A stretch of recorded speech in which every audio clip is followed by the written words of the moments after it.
Hey everybody, it's Mary. I am here on my Canvas page at learn.maricopa.edu. And as you can see by looking at this page right now, it is all text and it is pretty blah. If I were a student, I want to click right past this and go to something more exciting. So what I wanted to show you in this video is how you can get images from the web to use in Canvas. Canvas makes it really easy for you. And of course, what you probably already saw in the files section of this course is that you can load image files from your computer, but if you didn't have any images available, you can still find some on the web. So let me show you two ways that you can do that. First thing I want to do is edit this page, so I go into the Rich Content Editor. I'm going to place my cursor where I would like my image, and if you look at the menu across the top, I'm going to scroll over toward the right. There is this little image of a tree. That is the embed image icon. I want to click that. It's going to bring me a pop-up box, and I can do one of two things in this box, and I'll try to show you both here. One is I can put the URL of an image in here and use that. The other is down at the bottom. There's a link that says Search Flickr Creative Commons. So let me say that I want to pull something that I found in a web search. In order to do that, let me switch tabs over to a Google search that I have set up.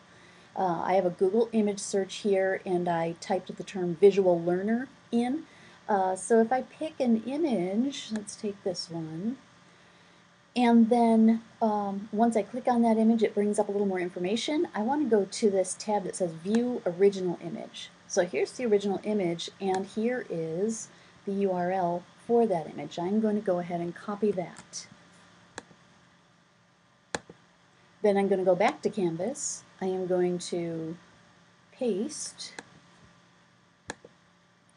and then embed image. And that's all it is. I mean, there's my image. It's right there. If I go ahead and save my changes, then you can see it in my page. There's the picture superiority effect. It's a little big. Let me go back in and edit. I can click on it. I can pull the corners and resize it.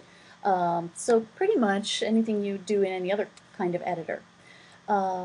Just so that I can show you another way here, let me put another image in. I'm going to click the embed image icon again.